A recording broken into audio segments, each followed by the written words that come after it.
Hello there boys and girls, welcome back to Bulbapedia boys. तो आज की video का टॉपिक होने वाला है अल्टीमेट टीम ऑफ ऐश। तो ये टीम मैं लियोन को पर्सपेक्टिव मान के बना रहा हूँ, क्योंकि लियोन के जो नॉर्मल पोकेमोन होने वाले हैं उसके चार्जर्ड के अलावा वो पोकेमोन भी ऐश के एस पोकेमोन जितने स्ट्रॉन्ग होंगे, तो ऐश को काफ़ी ज़्यादा मुश्किल हो सकती है लियोन को हराने में।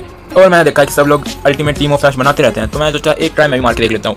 और इसमें मैं सिर्फ और सिर्फ ऐश के स्ट्रॉन्गेस्ट 6 पोकेमोन भर दूँ।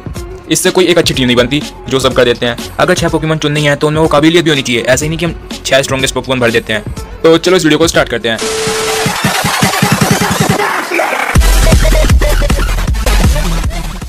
तो टीम का पहला मेंबर होगा ऐश का पिकाचू।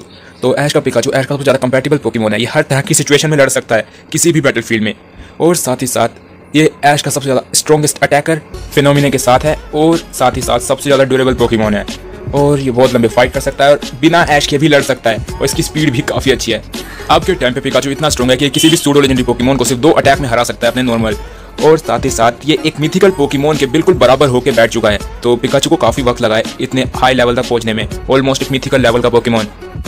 तो टीम का नेक्स्ट मेंबर है लाइकेनरोक। तो लाइकेनरोक बहुत ज़्यादा अंडररेटेड पोकेमोन है। तो पहली बात तो इसका कॉन्टिनेंटल क्रश ज़ीमू बिल्कुल भी मिस नहीं हो सकता, और अगर किसी पोकेमोन के ऊपर ये सुपर इफेक्टिव पड़ गया तो वो पोकेमोन 101% फेंट होकर रहेगा।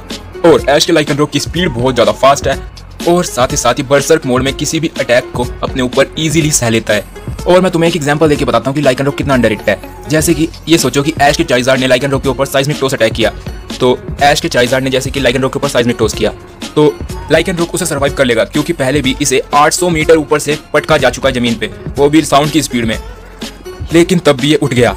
तो अब एग्जांपल के लिए सोचो, ऐश के चार्जर्ड ने इसके ऊपर किया साइज़मिक टॉस अटैक, उससे लाइकेनरोक को बहुत सारा डैमेज हो गया, और उसके बाद लाइकेनरोक ने अपना काउंटर अटैक ऐश के चार्जर्ड के ऊपर कर दिया। तो जितना डैमेज ऐश के लाइकेनरोक को साइज़मिक टॉस से हुआ है उसका दुगना चार्जर्ड को होगा फिर।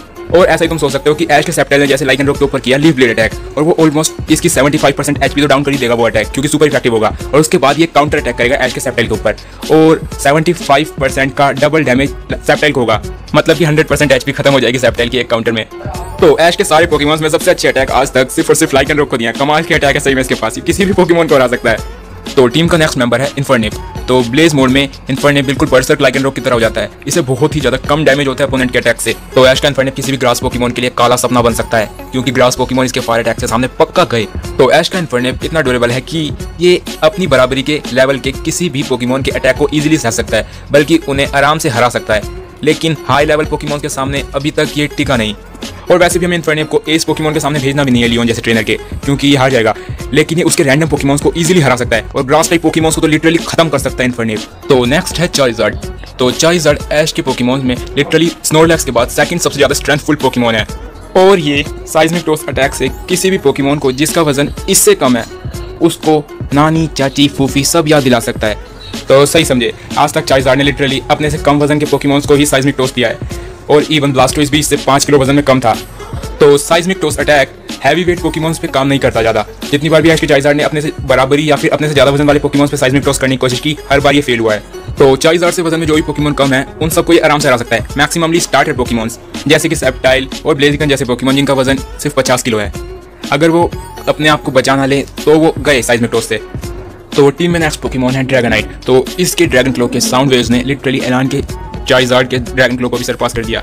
और ड्यूरेबिलिटी की बात रही तो मेरे हिसाब से इस ड्रैगनाइट ने ऐश के हर एक पोकेमोन को ड्यूरेबिलिटी में सरपास कर दिया है, क्योंकि इतने ज़्यादा अटैक्स कैसे खा लिए इसने, और सह भी लेता है उन्हें।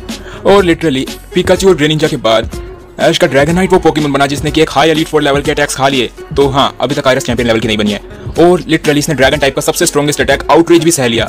तो सल्यूट है इस ड्रैगनाइट के लिए, इसकी ड्यूरेबिलिटी बहुत ज़्यादा है, और ये अपने ड्रैगन डांस अटैक के साथ जितना चाहे स्ट्रॉन्ग बना सकता है अपने ड्रैगन टाइप अटैक्स को। तो इससे बढ़िया क्या हो सकता है, और उड़ने में कितना फास्ट है तुम देख सकते हो। तो टीम में नेक्स्ट पोकेमोन है ऐश का इंसिनेरोर। तो ये लास्ट मेंबर है इस टीम का। तो इसके बिना मैं कह सकता हूँ कि ऐश की एक अल्टीमेट टीम बन ही नहीं सकती। पता है क्यों? क्योंकि ऐश का टोराकैट स्टेज में ये एक एलीट 4 लेवल के अटैक को सह चुका है, उसके बाद ये फायर टाइप अटैक्स को ऑब्जर्व कर सकता है, और उसी के साथ इसके पास इन्फर्नो ओवरड्राइव है, ऑलमोस्ट सबसे पावरफुल फायर टाइप अटैक्स में से एक। और लास्टली सबसे इंपॉर्टेंट चीज़ जो ऐश के इंसिनेरोर के पास है, इसका रिवेंज अटैक। मतलब कि कोई भी पोकेमोन इसे कितने भी अटैक से हिट करेगा उन सब का रिप्लाई ये सिर्फ एक अटैक में दे सकता है, वो भी उन सारे अटैक से दुगनी पावर के साथ। तो अगर इंसिनेरोर के ऊपर कोई चैंपियन लेवल का पोकेमॉन भी अटैक कर देता है और इसने उसे गलती से भी सर्वाइव कर लिया, तो वो चैंपियन लेवल का पोकेमॉन अपनी अटैक को दुगनी पावर के साथ खाने के लिए रेडी बैठा रहेगा, क्योंकि सत्यानाश हो जाएगा चैंपियन के पोकेमॉन का भी। तो समझे, सिचुएशंस के हिसाब से पोकेमॉन ऐसे चुने जाते हैं। तो जितने अच्छे पोकेमॉन के पास अटैक होंगे वो उतना ही स्ट्रॉन्ग बनेगा, और लाइकेनरोक और इंसिनेरोर के अटैक सही में बहुत ज़्यादा अच्छे हैं। तो इन द लास्ट ऐश की अल्टीमेट टीम तो यही निकलेगी, और तुम देख सकते हो इसमें तीन फायर टाइप पोकेमॉन है। तो मुझे कमेंट करके बताओ टीम कैसी लगी। तो ये वीडियो यहीं पे खत्म, मिलेंगे अगली वीडियो में, जब तक के लिए बाय बाय।